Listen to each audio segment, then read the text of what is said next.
네 번째 재앙인 파리의 재앙은 애굽과 이스라엘 백성들을 구별해서 애굽 사람에게만 재앙이 임했습니다.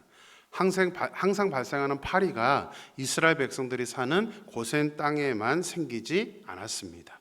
하지만 바로의 마음은 변화되지 않았고 모세는 바로에게 돌아가서 바로 다섯 번째 재앙을 예고합니다. 근데 그동안 내렸던 네 가지 재앙은 물을 마시지 못하고 개구리 소리로 인해서 시끄럽고 이로 인해서 간지럽고 파리로 인해서 귀찮은 그런 불편함만 주는 재앙이었습니다. 네 가지 뭐였죠? 피, 개, 이, 파. 모두 이제 불편함을 주는 그런 재앙이었습니다. 근데 바로가 이런 재앙을 보면서도 마음을 돌이키지 않으니까 이제 다섯 번째 재앙부터는 조금 차원이 다른, 이제 강도가 커지는 직접 재산과 몸에 피해를 주는 재앙이 내리게 됩니다. 다섯 번째 재앙은 가축들에게 심한 돌림병을 생기게 했습니다. 그래서 피계 이파, 다섯 번째는 돌림병을 이야기합니다. 이 재앙은 모세와 아론의 행동을 사용하시지 않고 역시 하나님께서 직접 재앙을 내리셨습니다. 가축을 재앙의 대상으로 삼은 이유는 소의 형태를 띤 소의 여신 하토르와 아피스를 심판하시기 위해서입니다. 이 소의 형상은 어디 나라나 굉장히 우상이 많죠. 근데 애굽도 마찬가지였습니다. 하토르, 이제 그림을 보시면 저기 여신 하토르의 형상입니다. 인도뿐 아니라 이집트도 소를 신성했습니다. 둥근 게 뭐냐면 태양입니다. 태양을 상징하는데요. 그 다음에 호루스라는 신입니다. 이 호루스 다음 사진을 보면 호루스라는 신인데 하토르는 매의 머리를 한 호루스의 아내입니다. 이제 부부관계의 신을 만들어놨고요. 이제 아까 말씀드린 것처럼 하토르와 아피스를 심판하신다 그랬는데 아피스는 뭐냐면 다음 그림을 보면 이렇게 되어 있습니다. 그대로 소죠. 소의 형상을 한 아피스의 신입니다. 다음 그림을 보면 우리나라도 있습니다. 이게 국립중앙박물관에 가면 있는 아피스의 형상입니다. 자, 5절 말씀 보겠습니다. 우리 5절 말씀 같이 읽겠습니다. 여호와께서 기한을 정하여 이르시되 여호와가 내일 이 땅에서 이 일을 행하리라 하시더니 다섯 번째 재앙은 하나님께서 언제 돌림병이 발생할 것인지 기한을 정하여 주셨습니다. 자, 왜 기한을 정해 주신 걸까요? 성경에 정확한 설명은 없는데 아마도 재앙의 소식을 들은 애굽 사람들이 피할 수 있도록 시간을 주시기 위해서이지 않을까라고 추측을 해봅니다. 자, 3절 말씀 볼까요? 3절이요. 여호와의 손이 들어있는 내 가축 곧 말과 나귀와 낙타와 소와 양에게 더하리니 심한 돌림병이 있을 것이며 다섯 번째 재앙은 애굽에 있는 모든 가축에게 전염병이 생기게 하는 것이었습니다. 자, 구체적으로 말씀해 주셨죠? 어디에 있는 가축이 발생한다고요? 들에 있는 가축입니다. 만약 애굽 백성 중에 재앙의 경고를 듣고 믿고 들에서 가축을 옮겼다면 아무런 문제가 없었을 것입니다.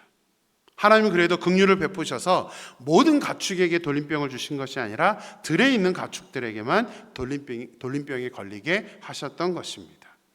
이번 재앙 역시 이스라엘 백성들에게는 아무런 피해가 없었습니다.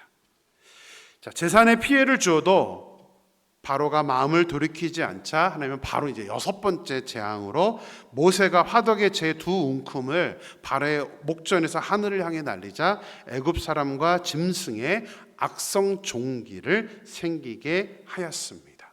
그래서 피계 이파 돌림병 돌악까지 재앙을 외우면 됩니다.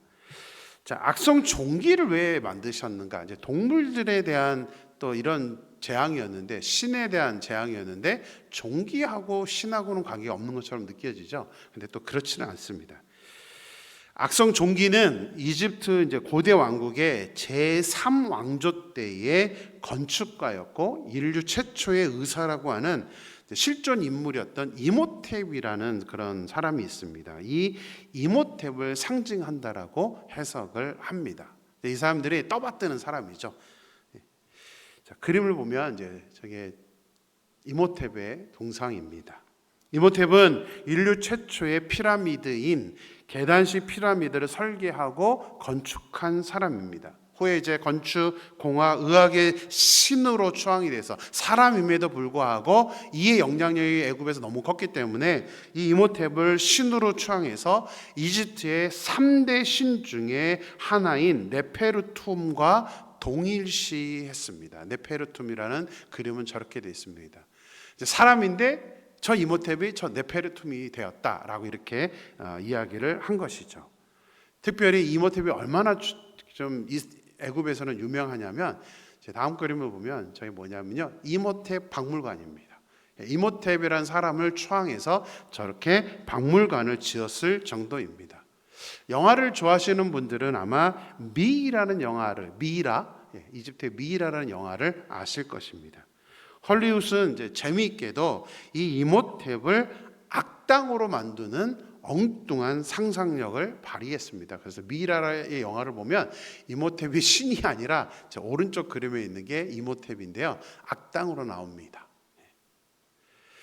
그래서 그런 것인지는 몰라도 하나님은 그들과 가장 가깝다고 생각되는 애굽의 요술사들부터 악성 종기가 생기게 하였고, 요술사부터 애굽 사람들에게 전염이 되게 하셨습니다.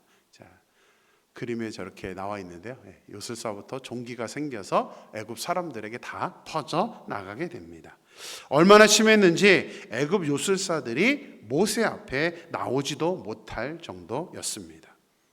그래서 5번째, 6번째 재앙은 그동안 일어났던 4가지 재앙과는 그 피해나 강도가 너무나 다른 재앙이었습니다.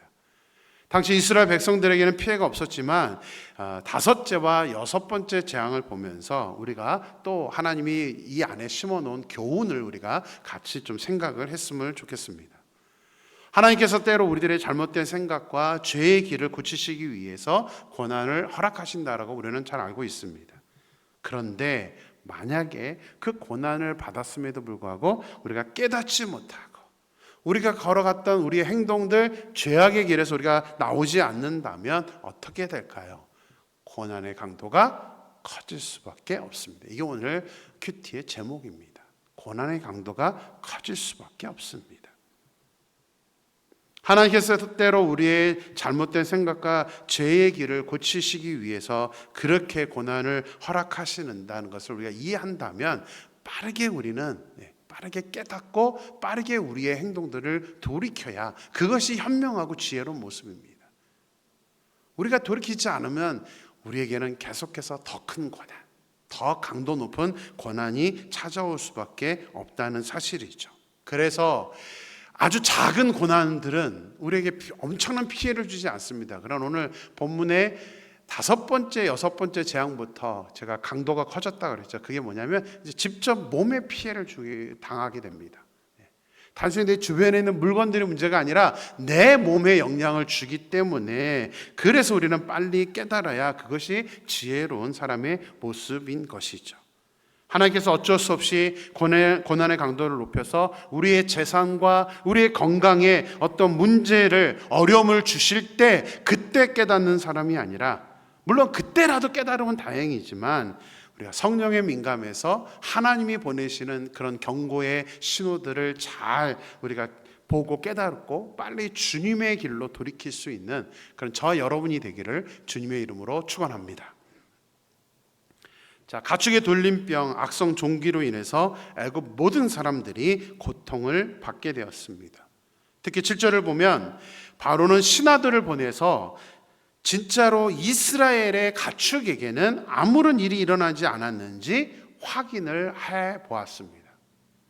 모세가 말한 대로 이스라엘 백성들에게는 아무런 일이 일어나지 않았음을 보면서도, 그리고 백성들이 그렇게 고통을 당하고 있음에도 불구하고 안타깝게도 바로의 마음은 여전히 완강했습니다.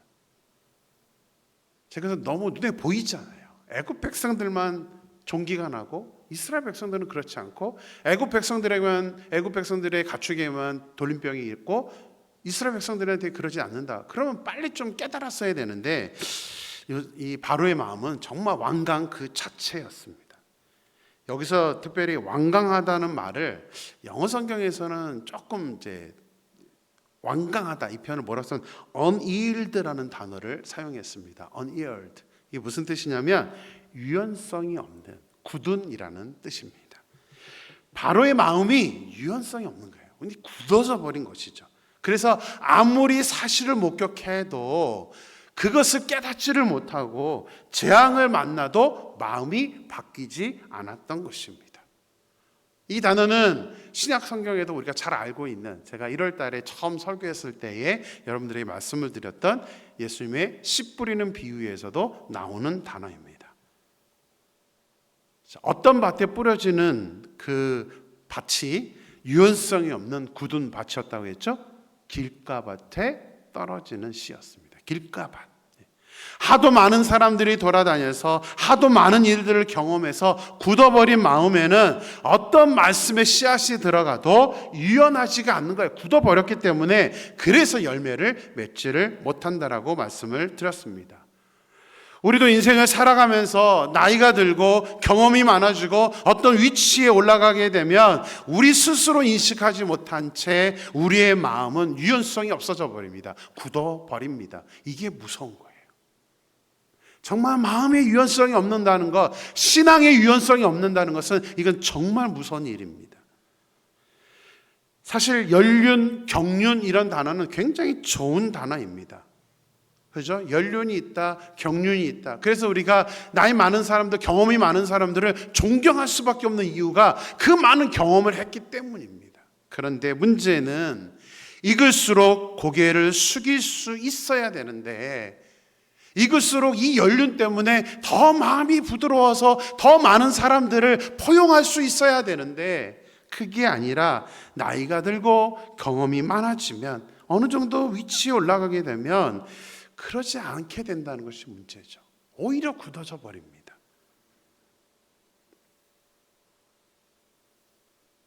정말 연륜이 많은 사람들은 많은 영향력을 줄 수 있는 위치에 있습니다. 저와 아내가 한 40대 정도 넘어가면서부터 둘이 계속 기도하고 서로 계속 챌린지하고 도전하는 것이 있습니다. 나이가 들수록 추해지지 말자. 나이가 들수록 경험이 많다고 말을 많이 하는 사람이 되지 말고 말을 들어주는 사람이 되자.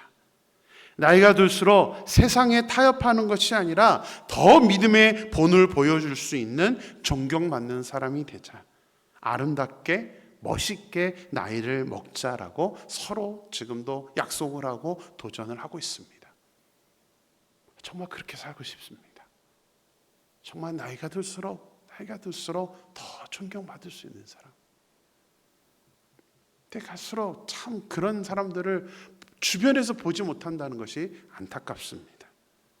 제가 신학대학원에 다닐 때 저희 이제 담당 교수님께서 고 박윤선 목사님, 우리나라에 뭐 너무나 유명한 그런 목사님이신데 그 박윤선 목사님께 도전을 받았다고 전해주신 말씀을 저는 아직도 마음속에 새기고 있습니다.